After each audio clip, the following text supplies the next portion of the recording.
ಬಿಡದಿ ಪಾದಯಾತ್ರೆ ಬಗ್ಗೆ ಯಾರಿಗೂ ಕೂಡ ಗೊಂದಲ ಇರುವಂಥ ಅವಶ್ಯಕತೆ ಇಲ್ಲ.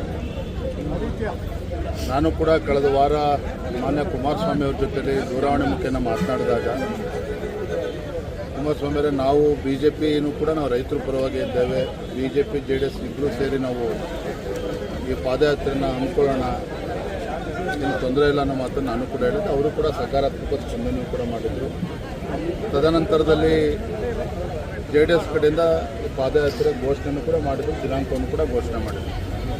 ಹಾಗಾಗಿ ನಾವು ಪಕ್ಷದಲ್ಲ ನಮ್ಮ ಹಿರಿಯ ಮುಖಂಡರ ಜೊತೆಯಲ್ಲಿ ಕೂತು ಚರ್ಚೆ ಮಾಡಿದಾಗ ಯಾವುದೇ ಕಾರಣಕ್ಕೂ ಗೊಂದಲ ಆಗೋದಕ್ಕೆ ಅವಕಾಶನ ಕೊಡೋದು ಬೇಡ. ಯಾಕಂದರೆ ಈ JDS ಆಗಲಿ BJP ಆಗಲಿ ರೈತರಾಗಲಿ ನಮ್ಮೆಲ್ಲರ ಉದ್ದೇಶ ಒಂದೇ ಇರುವಂಥದ್ದು, ರೈತರ ಹಿತರಕ್ಷಣೆಯನ್ನು ಕಾಪಾಡಬೇಕು.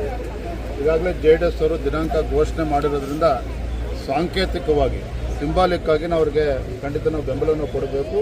ಸದನದ ಒಳಗಡೆನೂ ಕೂಡ ನಾವು ರೈತರ ಪರ ಹೋರಾಟವನ್ನು ಮಾಡಬೇಕು ಅನ್ನೋ ಮಾತನ್ನು ಚರ್ಚೆ ಮಾಡಿಯೇ ಮೊನ್ನೆ ದಿನ ಆರ್ ಅಶೋಕ್ ಅವರು ನಮ್ಮೆಲ್ಲ ಪಕ್ಷದ ಮುಖಂಡರು ನಾನು ಹೋಗದೇ ಇರೋದಕ್ಕೆ ಬೇರೆ ಏನೂ ಕಾರಣ ಇಲ್ಲ. ಪೂರ್ವ ನಿಗದಿತ ಕಾರ್ಯಕ್ರಮ ಚಿಕ್ಕಬಳ್ಳಾಪುರ ಕೋಲಾರ ವಿಧಾನ ಪರಿಷತ್ ಚುನಾವಣೆ ನಿಮಿತ್ತ 2-3 ಬಾರಿ ಕಾರ್ಯಕ್ರಮಗಳು ನಿಗದಿಯಾಗಿ ಕ್ಯಾನ್ಸಲ್ ಆಗಿತ್ತು. ಭಾನುವಾರನೇ ಮಾಡಬೇಕು ಅಂತೇಳಿ ಅವ್ರ ಅಪೇಕ್ಷೆ ಇತ್ತು. ಅದಕ್ಕೆ ಪೂರ್ವ ನಿಯೋಜಿತ ಕಾರ್ಯಕ್ರಮದ ಪ್ರಕಾರ ನಾನು ಕೋಲಾರ ಚಿಕ್ಕಬಳ್ಳಾಪುರ ಹೋಗಿದ್ದೆ ವಿನಃ ಮತ್ತು ಸಾಂಕೇತಿಕವಾಗಿ ಅಂತ ಹೇಳಿದ ಮೇಲೆ ನಮ್ಮ ಆರ್ ಅಶೋಕ್ ಅವರು ನಮ್ಮ ಮುಖಂಡರೆಲ್ಲ ಹೋಗಿದ್ದಾರೆ. ಹಾಗಾಗಿ ಇದ್ರ ಬಗ್ಗೆ ನಮ್ಮಲ್ಲಿ ಯಾವುದೇ ರೀತಿ ಗೊಂದಲ ಇಲ್ಲ ರೀ, ದಯವಿಟ್ಟು ಹಂಗೆ ತಪ್ಪು ತಿಳ್ಕೊಬೇಡಿ.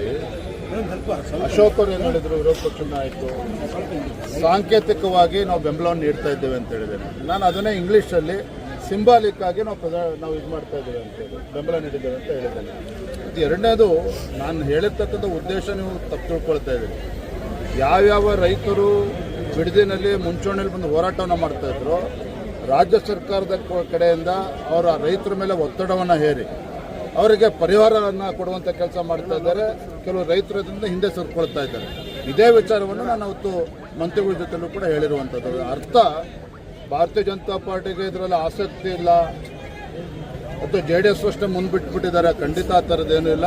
ನೀವು ಸದನದಲ್ಲೂ ಕೂಡ ನೋಡ್ತಾರೆ, ಬಿಡದಿ ವಿಚಾರ ಇರ್ಬೋದು, ಏರ್ಪೋರ್ಟ್ ವಿಚಾರ ಇರ್ಬೋದು. ನಿನ್ನೆ ನಾನು ಚಿಕ್ಕಬಳ್ಳಾಪುರ ಹೋದಾಗ ಶಿಡ್ಲಘಟ್ಟದಲ್ಲಿ ಅಲ್ಲೂ ಕೂಡ KDB ಭಾಳ ಬಲವಂತವಾಗಿ ಜಮೀನನ್ನು ಒತ್ತುವರಿ ಮಾಡ್ಕೊಳ್ಳೋಕೆ ಹೊರಟಿದ್ದಾರೆ.